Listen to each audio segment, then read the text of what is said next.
Tomorrow morning, July 8th, 2020, I'll be jumping on a plane to fly from Canada to Frankfurt to be one of the very first tourists allowed into Europe during the pandemic. And this video is all about why. First though, let me tell you a story. Obviously, by looking behind me, you can see travel is quite important to my life. I have this travel YouTube page, as well as I'm a TV host on a BBC travel program. And I've been doing this professionally for about 10 years. Travel is my life. And when my wings were clipped in the beginning of March, I think I can safely speak for a lot of us, we were a little bit down in the dumps. During this time, I received a message from a friend of mine. He was one of the most talented personal guides I've ever had in my entire life. And he lived in Cambodia. And this is what he said.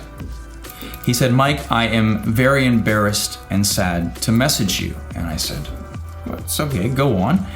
And he said, "Everything stopped so fast. I can't feed my family. I can't take care of my wife. My kids are hungry. I don't know what to do. I'm embarrassed to ask you, but is there any way you can send me some money to support my family?"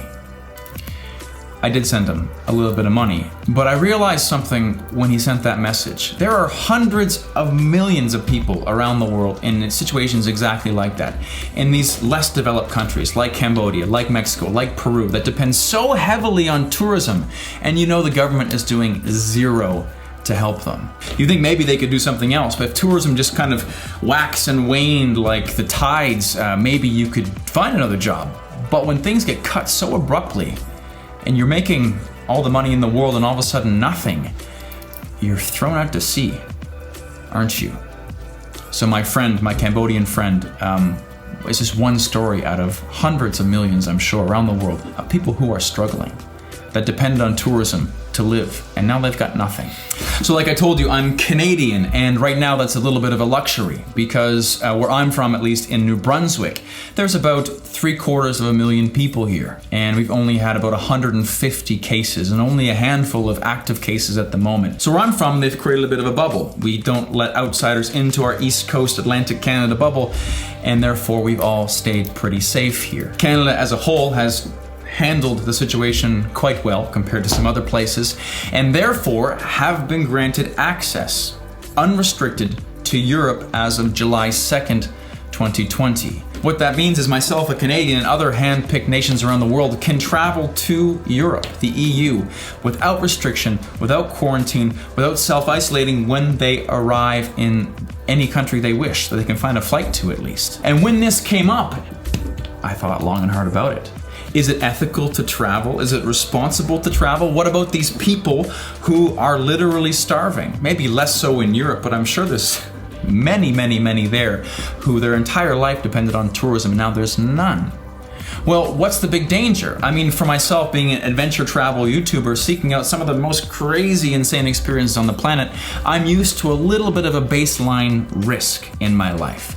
For myself, I'm not too concerned about the virus. I mean, it is very scary and there's lots we don't know, but I also think the fear of the virus is even more infectious than the virus itself.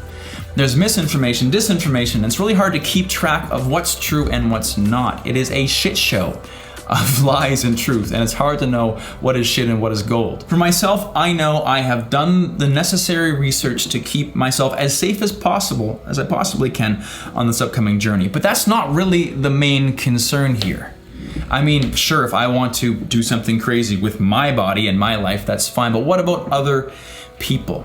And while I'm not breaking any laws here, the EU has opened up to tourism for select nations like Canada, I still am concerned that I'll contract something in the airport and then bring it to a country or a person who has not been affected with it, and that would devastate me. So while I am deciding to travel to Europe, originally Germany is where I'm flying, I am going to be taking precautions to be able to make sure that I don't infect anybody by chance I get infected on my journey there. So I'll be wearing a mask the entire time, carrying hand sanitizer basically everywhere, washing my hands, and really paying attention to the small little details, because sometimes the small little details matter most. When I do arrive in Europe, I'll be choosing to to quarantine myself, even though it's not necessary, because I want anything to work its way through my system if it's there, so I don't bring anything to people who haven't been affected by the virus yet. What I want to know, everyone at home, is what do you think about this action? For myself, like I said, I feel ready to do this. I'm sure there's people who don't, and I'm sure there's people who do. Let's start a discussion. This video actually is going to be the first one of a 3-part series. Video 1, me explaining the why. The next video is going to be showing what the process is like in the airport, going from Canada to Germany, and the third video is going to be more of a instructional guide, or at least lessons learned. The ups, the downs, the things to keep in mind if you are yourself planning to travel to Europe during the pandemic. Hopefully it'll help you. But for now, I still have to pack. It's getting late, and I just have to say, I'm excited to travel again, even if it's different. Thank you so much for watching, Dragons. I'll see you in the next video here on Fearless and Far, and stay tuned for the next videos. Thanks.